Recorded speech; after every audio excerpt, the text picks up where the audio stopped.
Discuss is Congressman Jim Himes. Congressman Himes, welcome back to Face the Facts. Thank you, Mike.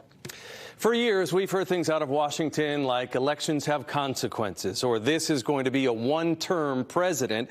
We've heard those things year after year. Can Joe Biden really make a difference after January 20th, do you think? You know, we're going to be in divided government. Whatever happens in Georgia on in the first week of January, best outcome for the Democrats is that they have a very narrow majority in the Senate. That makes it hard to do things that are much outside the sort of center of the field, if you will. And of course, in the House, the Democrats have a very narrow majority, and that for watchers of politics is going to be a fascinating thing.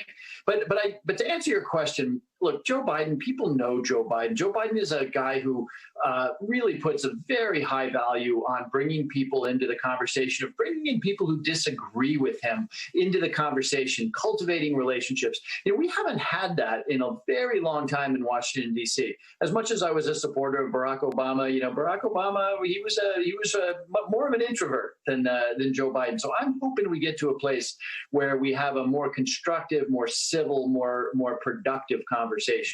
In your mind, moving forward, what needs to be done when it comes to COVID response on a national level, having a national response? Well, we're going to have to see in a couple of weeks as to both where the new bill, which we just passed, takes us.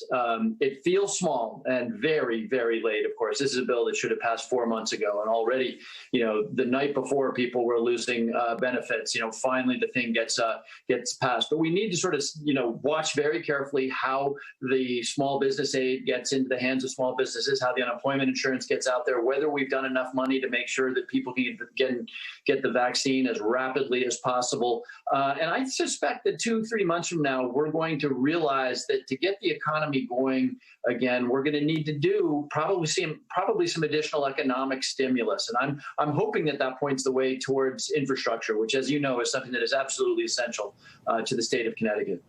Let's talk about the Defense Authorization Act, funding that is vitally important to Connecticut's economy. It pays for submarine contracts, at Electric Boat, the F-35 jet engine from Pratt, so many other defense contracts here, the smaller companies too here in Connecticut. Were you surprised when the president vetoed it?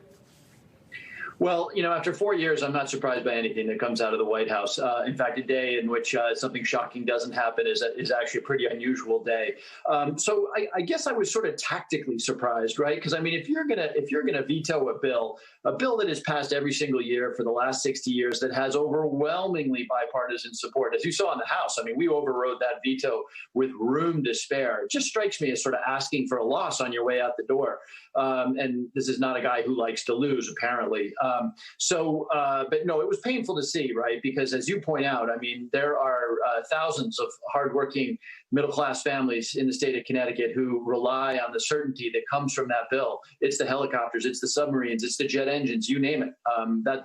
It's a bill that's really important to the state of Connecticut. So I still feel pretty good about its passage, but there were, of course, the Donald Trump bumps in the road.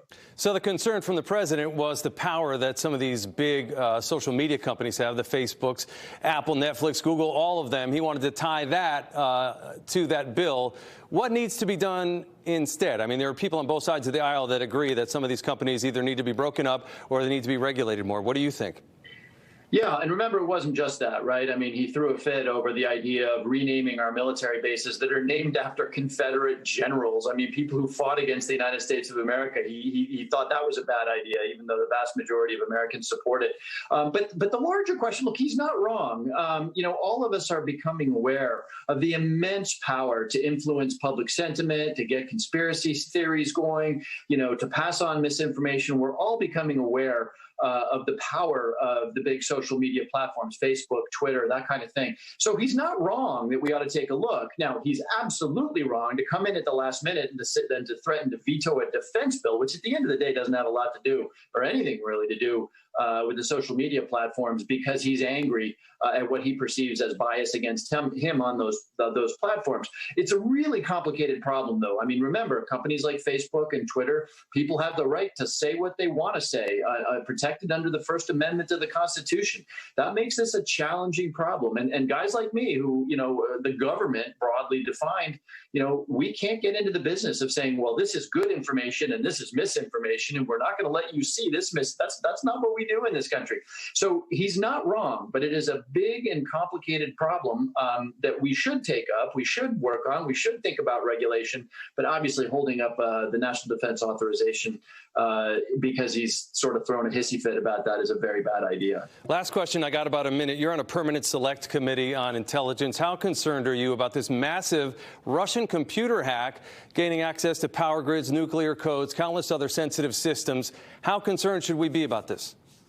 We should be really concerned. The breadth and depth of this attack, there is an awful lot we need to still find out, what was taken, how did it happen? Look, we're moving into a world, if we're not already there, where everything we do is going to rely on the integrity of the internet. It's not just about privacy. It's about whether our hospitals and our power grids, whether they function. And so clearly we need to do a much better job on defense. And by the way, we need to do a better job on offense.